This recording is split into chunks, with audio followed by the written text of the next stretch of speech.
जय हिंद कर्नल जय सोडी सर। जय हिंद, बहुत बहुत शुक्रिया समय देने के लिए। Thank you sir.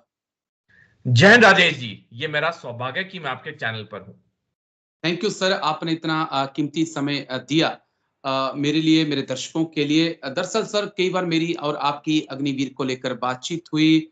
कई बार गोरखा अग्निवीर को लेकर मैंने बहुत सारे वीडियो बनाए और एक मेरा कंसर्न था कि अगर गोरखा अग्निवीर बनकर या गोरखा भारतीय सेना के साथ नहीं होंगे तो कितना बड़ा नुकसान भारतीय सेना को होगा। तो तमाम एक्सपर्ट ने कहा कि गोरखा जैसा वीर बहुत मुश्किल है मिलना। लेकिन एक और मार्शल कौम जो जिसके युवा सेना से अब दूरी बना रहे हैं, वो सिख कौम है। दरअसल कर्नल अजय शर्मा सर का एक ट्वीट मिला, एक जानकारी हमको मिली है कि जिसमें उन्होंने कहा कि जो युवा पंजाबी हैं, सिख हैं, वो अब सेना से दूरी बना रहे हैं, उन्हें अग्निवीर स्कीम पसंद नहीं आ रही है। तो सर, इस खबर में कितनी रियलिटी है, कितनी सच्चाई है, और क्या वाकई में एक और मार्शल कौम जो है वो धीरे धीरे अपने कदमों को पीछे खींच रही है अग्निवीर की वजह से? सर राजेश जी, जब अंग्रेज हम पे राज कर रहे थे तो उन्होंने एक चीज देखी कि जो भारत में तब अलग अलग प्रांतों में सेनाएं थी, उन्होंने उनको अपनी सेना में इंक्लूड किया और उन्होंने उस जगह के बुनियाद पे या एक धर्म के बुनियाद पे या ऐसे लोगों की बुनियाद में जिनका उन्होंने देखा कि उनकी परफॉर्मेंस युद्धों में अच्छी रही, तो उन्होंने उसके हिसाब से उन्होंने कई भारतीय रेजिमेंट्स बनाई जो आज भी भारतीय सेना में हैं, जैसे जाट रेजिमेंट हो गई, राजपूत रेजिमेंट हो गई, महार रेजिमेंट हो गई, गुरखा राइफल्स हो गई, सिख रेजिमेंट, सिख लाई रेजिमेंट। ऐसी ये अंग्रेजों ने ये किया और ये कई, मैं कहूंगा दशकों तक, 150 साल से ऊपर तक ये जो इनकी परफॉर्मेंस थी बहुत अच्छी रही। अब कुछ लोग हैं जिन्हें मार्शल रेस से, इस शब्द से उन्हें अच्छा नहीं लगता, क्यों कहते हैं हर इंसान मौका मिले तो वो मार्शल है। तो मैं मार्शल या नॉन मार्शल रेस की बात नहीं कहूंगा, लेकिन मैं जरूर कहूंगा कि जो 150 साल से करीब जो अंग्रेजों के टाइम से चलता आया था, जो हमारी भारतीय सेना में भी अब तक है, कि जिन प्रांत से, स्पेसिफिक प्रांत से लोगों को इकट्ठे करके रेजिमेंट बनाई जाती थी, उनकी परफॉर्मेंस बड़ी अच्छी रही।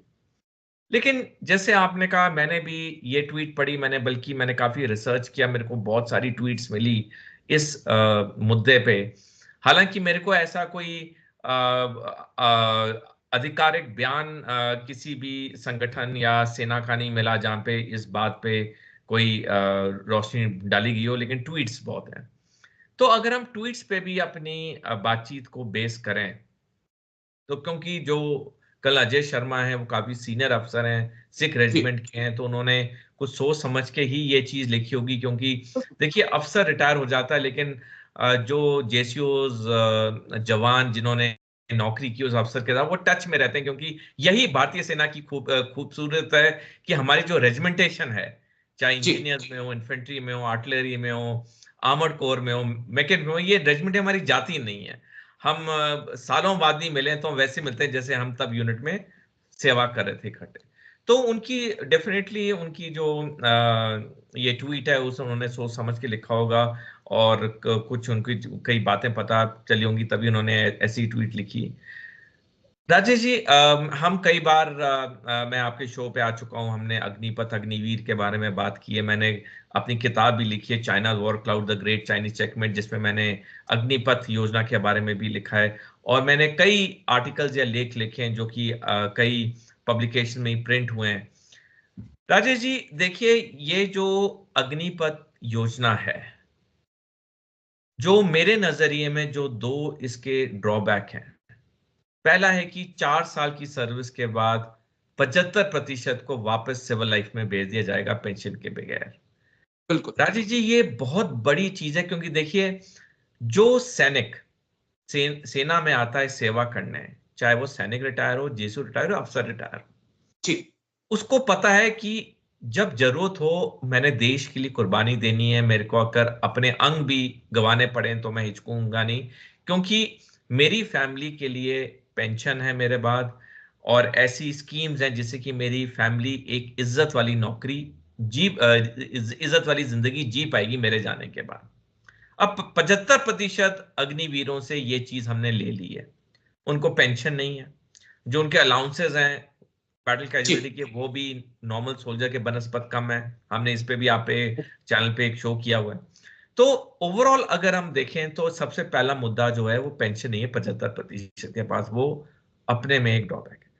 दूसरा जो मैंने किताब में लिखा है, लेख में लिखा है, आपके शो में भी कई बार बात की है, ये अग्निपथ स्कीम से हमारी जो रेजिमेंटेशन है इस पे बहुत फर्क पड़ रहा है। क्योंकि क्या था कि जो ये रेजिमेंट्स थी, जैसे मैंने बताया, महा regiment, Rajput regiment, Gorkha rifles, ये सारी एक स्पेसिफिक जगह से, स्पेसिफिक प्रांत से वहां के सैनिक लिए जाते थे, वहां की लोग लिए जाते थे जो सैनिक में ट्रेन होते थे। अब हमने ये चीज पूरी खोल दी है, ओपन कर दिया है। बिल्कुल। अब वो जो कोहेजन था, वो जो कॉमरेडरी थी, वो मेरी नजरिए में तो जैसे जैसे वक्त जाएगा वो कम होगी। तो ये बहुत ही एक गंभीर विषय है। और सच में ये मैंने ये ट्वीट्स पढ़ के मेरे जहन में भी काफी अशांति सी आई कि ये जो चीज हो रही है ये ठीक नहीं हो रही है। तो इस पे मेरे को उम्मीद है कि सरकार, सेना इस पे रीथिंक करेगी। जैसे कई बार मैं आपके शो पे बता चुका हूँ ऑलरेडी, अग्निपथ स्कीम के ऊपर रीथिंक चल रहा है। अब 23 मई को इसी साल तीनों सेवाओं ने, सेना, नौसेना, वायुसेना ने डिपार्टमेंट ऑफ मिलिट्री अफेयर्स को अपनी रिकमेंडेशन भेजी हैं। प्लस केंद्रीय सरकार ने 10 गवर्नमेंट्स की इंटर गवर्नमेंटल मीटिंग भी एक गठित की है इस चीज को दोबारा देखने के लिए। तो मेरे को उम्मीद है कि ये चीजें में चेंज आएगा। लेकिन आज की तारीख में देखें तो वाकई में एक बहुत गंभीर समस्या जो हमारे सामने आस्ता आस्ता उजागर होती दिख रही है। राजेश जी, मैं एक और टिप्पणी करना चाहूंगा। रॉबर्ट एटकिंस का एक बहुत प्रसिद्ध कहावत है, उन्होंने कहा था, जो चीज टूटी नहीं है उसकी जी मरम्मत करनी क्यों। जब हमारी सेना ने इतनी अच्छी परफॉर्मेंस दी है दुनिया भर में, जगह जगह पे हमारा मान सम्मान है, हमारी जो बुनियादी चीजें इतनी अच्छी चल रही हैं, तो इतना बड़ा फेर बदल क्यों? ये चीज हम सबको सोचनी होगी। जी सर, बस मेरे पास 2 पॉइंट हैं सर, जिनका जवाब मैं आपसे चाहूँगा, क्योंकि मैं भी तमाम चीज़ों को पढ़ रहा था, इसके बारे में जानकारी जुटाने की कोशिश कर रहा था। तो कुछ लोगों से मेरी बात भी हुई जो एक्स फौजी हैं मेरे साथ, बहुत मेरी यूनिट में पंजाबी थे, उनसे मेरी बातचीत होती है आज भी, हम टच में हैं। वो कह रहे हैं कि आज पंजाब का युवा पढ़ा-लिखा है, वेल एजुकेटेड है, उसके पास कई जॉब की अपॉर्च्युनिटीज़ हैं। वो आज एजुकेशन में लोग बच्चे अच्छा कर रहे हैं, उनके पास कई अपॉर्च्युनिटीज़ हैं, वो क्यों 4 साल के लिए जाएँगे, फिर बाहर आएँगे? और बोला कि समाज के अंदर एक जो भी इस वक़्त यंग जो अग्निवीर बनना भी चाहते हैं, उनके एक डर है समाज के अंदर कि अगर आप 75% में आ जाओगे, तो दुनिया तो आपसे ही पूछेगी कि यार तू 25 में क्यों नहीं हुआ? तो बेटर है कि वो कह रहे हैं कि सैलरी कोई इतनी हाइक नहीं है कि बहुत ज़्यादा सैलरी अग्निवीर को मिल रही है, वही 20-25 हज़ार, 30 हज़ार सैलरी मिल रही है, उतना ही उनको सिविल में 9 घंटे की जॉब करके मिल जा रहा है। तो व्हाई फिर वो क्यों उस तरफ जाएँ? स राजेश जी, देखिए, उनकी सोच बिल्कुल सही है। हमने खुद सेवा में देखा है सर्विस के दौरान कि जब हमारा प्रमोशन बोर्ड मिस हो जाता है और हम सुपरसीड हो जाते हैं, कैसे रातों रात लोगों का रवैया हमारी तरफ बदल जाता है। बिल्कुल सर। वही लोग जो प्रमोशन बोर्ड के रिजल्ट से पहले आपके साथ एक अलग रिश्ता होता है, प्रमोशन बोर्ड के बाद चीजें बहुत बदल जाती हैं। और ये मैंने एग्री। खुद महसूस किया है एक अफसर होते हुए। तो जो ये सैनिक सोच रहे हैं या उनके परिवार सोच रहे हैं, गलत नहीं सोच रहे हैं। दूसरी चीज, 4 साल के लिए जाना, उसके बाद कोई गारंटी नहीं है कि लंबी सर्विस के लिए वो रिटेन किए जाएंगे। जब वो वापस आएंगे, समाज तो उन्हें एक नजरिए से देखेगा कि ये फेलियर है। बिल्कुल, हालांकि ये बिल्कुल, फेलियर नहीं है, क्योंकि बिल्कुल। सिस्टम ऐसा है। हर अफसर जनरल नहीं बनता है, हर अफसर ब्रिगेडियर नहीं बनता है, लेकिन संगठन के अंदर भी लोगों को कन्विंस करना मुश्किल होता है। जैसे मैंने बताया कि जब आपका प्रमोशन बोर्ड मिस होता है तो लोगों का नजरिया, रवैया बदल जाता है। तो जब हम संगठन के अंदर ये चीजें फील करते हैं तो जो समाज है, जिन्हें अधिकतर लोगों को फौज के बारे में नहीं पता है, वो तो दो ही चीजों में देखेगा, क्या ये सफल था या ये असफल था। ये वापस आ गया मतलब ये असफल था। जी तो जो समाज का जो सोच है, उसको आप कितने लोगों को आप बताते रहेंगे, कितने लोगों को मुंह पे बताएंगे, 2 को बताएंगे, 5 को बताएंगे, लेकिन आपके जितने यार दोस्त हैं आपके पीठ के पीछे तो बात करेंगे कि हाँ इसमें कोई कमी थी तभी ये 4 साल के आगे रखा नहीं गया, जबकि उनको ये नहीं पता कि वो बहुत अच्छा सैनिक था, उसने हर बिल्कुल चीज अच्छी की, लेकिन पॉइंट सिस्टम में 0.001% से वो रह गया। लेकिन समाज के लिए तो वो या तो फेलियर है या वो सक्सेस है। तो ये तो धारणा सही है। और दूसरी पॉइंट जो आपने बोली, देखिए इनको जो सैलरी मिल रही है 30,000 मिल रही है 4 साल के लिए, और उसके जो अलाउंसेस अलग हैं। जी अब एक सिविल का कैंडिडेट जब उसको पता है कि मेरी सैलरी 30,000 है महीने की, और मेरे को लमसम 11.28 लाख मिलेगा, और 4 साल के बाद मेरी अनसर्टेनिटी पूरी होगी, मेरे को ये नहीं पता होगा कि मेरे को नौकरी कहाँ मिल रही है दोबारा या मिल भी रही है, ऊपर से समाज का ये जो तनाव और ताना मेरे को सुनना पड़ेगा, जी वो बहुत सोचेगा कि मेरे को अगर अच्छी कहीं नौकरी मिल रही, मेरे को स्थिर नौकरी मिल रही, मेरे को पैरामिलिट्री फोर्सेस में, सीआईएसएफ में, सीआरपीएफ में 60 साल तक मेरे को नौकरी मिल रही है, तो मैं वहां क्यों ना जाऊं। बिल्कुल सर है। हालांकि लोगों में जज्बा है देश प्रेम का, सेना में आने का, लेकिन देखिए प्रैक्टिकल होना भी बहुत जरूरी होता है लाइफ में। क्या वो लेकिन 4 साल के लिए। आजकल की जो जनरेशन है सर वो बहुत प्रैक्टिकल है। अब बिल्कुल जो हमारी यंगिस्तान है वो बहुत प्रैक्टिकल है सर, अपनी लाइफ को लेकर, अपने फ्यूचर को लेकर। राजेश जी, मैं एक और चीज बताना चाहूंगा। पिछले 10 साल में 12.5 लाख लोगों ने भारत की नागरिकता छोड़ के विदेशी नागरिकता ली है। क्यों? बिल्कुल सर। और उसमें से अधिकतर लोग जो आंकड़े आए हैं, वो या अमीर हैं या पढ़े लिखे हैं। जी तो वो लोग क्यों विदेश में जा रहे हैं? क्यों उन्हें ऐसा लग रहा है कि हम नागरिकता यहां छोड़ें? 12.5 लाख 10 साल में कोई छोटा आंकड़ा नहीं है। बिल्कुल सर बिल्कुल। तो हमें ये चीजें सारी सोचनी होंगी। समाज में क्या चलता है, समाज में क्या सोच विचार होता है, हमें उसके बारे में भी देना होगा, सोचना होगा। देखिए राजीव, जब आपने और मैंने सेना ज्वाइन की, हमारी लंबी सर्विस अश्योर्ड थी, बिल्कुल सर। हमने जी जान के अपनी नौकरी की, अपना फर्ज निभाया। कई हम ऑपरेशन में गए, हमने कभी नहीं सोचा कि हम जा रहे हैं जिंदा आएंगे, यानी हमें पता था कि हम जा रहे हैं, हमें कुछ हो गया, पूरा सिस्टम है हमारी फैमिली को देखभाल करने के लिए। हमें पता था हम पूरी सर्विस करके निकलेंगे, बाद में हमें सिविल में नौकरी मिले ना मिले, हमारी पेंशन है, उससे हम गुजारा कर लेंगे। क्योंकि एक चीज हकीकत है राजेश जी, जो मैंने कई बार बोली आपके शो पे, 1947 से लेके आज तक जी सिर्फ 26 सेना के रिटायर्ड या वेटरन्स हुए हैं जो वॉलंटरी रिटायरमेंट या प्री मेच्योर रिटायरमेंट जैसे सेना में कहते हैं, उससे लेके वो सिविल लाइफ में सफल हुए हो। बिल्कुल सर। लाखों लोग रिटायर हुए 1947 से, लेकिन सिर्फ 26 सफल हुए हैं। क्योंकि सेना में नौकरी करना, सिविल में नौकरी करना जमीन आसमान का फर्क है। आप एग्री सेना सर। में जब नौकरी करते हैं, आपका जो पूरा ढांचा होता है, जिसे गाड़ी की चेसी कहते हैं, पूरी जी चेसी आपकी बदल जाती है।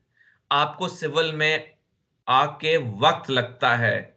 आज राजेश जी, मेरे को 11 साल हो चुके हैं रिटायर हुए हुए, अभी भी मेरे को चीजों में एडजस्ट करने में वक्त लगता है, क्योंकि मेरा भी जो बुनियादी ढांचा है, जो मेरी चैसी है, वो जी सेना की है। सेना तो की है। तो ये जो जी प्रैक्टिकल चीजें हैं, ये हम अनुभव करके कह रहे हैं। बिल्कुल सर ये है। बस एक आखिरी सवाल है सर, जो थोड़ा-सा हो सकता है हटकर हो, लेकिन बड़ा चिंताजनक और बड़ा इंटरेस्टिंग सवाल है। जब मैंने ये पूरी रिपोर्ट पढ़ रहा था, जब कर्नल सर की ये रिपोर्ट मैं पढ़ रहा था, अजय शर्मा सर की, उसके बाद मैंने खंगाला कि क्यों ऐसा हो रहा है। तो एक चीज़ मेरे हाथ में लगी, एक जानकारी मेरे हाथ में लगी कि हिमाचल हो, पंजाब हो, अ, कुछ हिस्सा हरियाणा का, जम्मू कश्मीर का, यहाँ पर अब आर्मी को क्रीम नहीं मिल पा रही है, क्योंकि अब खून की जगह यहाँ पर एक ड्रग्स जो है वो यंग जो बच्चे हैं उनके दौड़ रही है। तो कईयों की छाती नहीं फूल पा रही है, कई दौड़ में फेल कर जा रहे हैं, कईयों से जंप नहीं हो रहा है, इतनी बुरी हालत इन 3 स्टेट में हो रही है। तो मैं इसलिए कह रहा हूँ कि दूध में से आप दूध छान रहे हैं, आप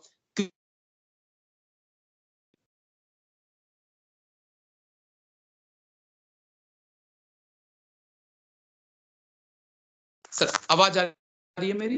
सुन पा रहे हैं आप मुझे? नहीं, आपका अभी आवाज आ रही है, लेकिन जो आपका प्रश्न था वो मैं सुन नहीं पाया, वो कैमरा होल्ड हो गया था। जी, मेरा सवाल सर एक अहम सवाल था कि जम्मू कश्मीर, पंजाब और हरियाणा का कुछ हिस्सा, हिमाचल प्रदेश का काफी हिस्सा, वहां से जो रिक्रूटमेंट रैली हो रही है, वहां पर आर्मी को क्रीम नहीं मिल रही है। वहां से दूध में से ही दूध निकालना पड़ रहा है, क्योंकि बच्चों की ना तो जो यंग है उनकी छाती उतनी नहीं फूल पा रही है, वो रनिंग करते करते हांफ जा रहे हैं, गिर जा रहे हैं, क्योंकि ड्रग की एक जो लत लग गई है। शायद ये आने वाले वक्त में इन 3 से 4 स्टेट में जो हमारे नौजवान हैं, उनके लिए मुश्किलें कर रहा है, और आर्मी के लिए भी सामने कई मुश्किलें आ रही हैं। ये भी एक कारण मुझे मिला सर। राजेश जी, अमेरिका में 23% अमेरिकी युवा उनकी सेना की सर्विस के लिए इनएलिजिबल है, क्योंकि वो फेंटानिल, चीन में बना हुआ एक ड्रग का पूरी तरह से शिकार हो रखा है। 23% अमेरिकी युवा। और वो जो फेंटानिल है उसको इंडिया में चिट्ठा कहते हैं। ये ड्रग इंडिया में चिट्ठा के नाम से मिलता है, क्योंकि सफेद जी, रंग होता है, पंजाबी शब्द है चिट्ठा, सफेद रंग। जी, 2007 में भारत में 2 करोड़ ड्रग एडिक्ट्स थे। 15 साल में ये 5 गुना बढ़ गए। 2022 में इनका आंकड़ा 10 करोड़ पहुंच गया, और ये पूरी देश में फैले हुए हैं। ये सिर्फ कुछ स्टेट्स तक लिमिटेड नहीं है, पूरे पूरे राज्यों में फैले हुए हैं। जी, ये आपने सही मुद्दा उठाया। ये जो ड्रग का इनटेक हो रहा है, ये हमें अंदर से आहिस्ता आहिस्ता खोखला कर रहा है। दुश्मन जब युद्ध करेगा तब युद्ध करेगा, वो पहले से ही हमें अंदर से खोखला कर रहा है, ताकि जब युद्ध करने का समय है तो हमें पर वो युवा ना हो, कैपेबल बिल्कुल। युवा ना हो लड़ने के लिए। ये अमेरिका ऑलरेडी फेस कर रहा है। और इसलिए मैंने अपनी किताब में भी लिखा, मैं लेखों में भी लिखता हूं कि हम आए दिन सुनते हैं कि कोई ड्रग पेडलर पकड़ा गया, उसे 10 ग्राम 1 किलो ड्रग मिला, लेकिन कभी भी जो मुखिया होते हैं, जो ऑपरेशन चलाते हैं, वो नहीं पकड़े जाते। जी, जब तक हम एक कठोर तरीके से इस ड्रग मैनेज को नहीं काबू में लाएंगे, हमारा देश अंदर से आस्ता आस्ता खोखला होता रहेगा। जी, और ये बहुत चिंता का कंसर्न है, लेकिन ये जिस प्रकार से खबर आ रही है कि तमाम जो युवा हैं पंजाब के, वो अब सैनिक अग्निवीर बनने के लिए तैयार नहीं है, उसने चिंताएं और बढ़ा दी हैं देश की। लेकिन बहुत बहुत शुक्रिया कर्नल जयेश सोढ़ी सर, आप आए एक बार फिर से और इतनी बारीकी से आपने तमाम पहलुओं को समझाया। थैंक यू सर, जय हिंद। Thank you sir. धन्यवाद राजेश जी। Thank you.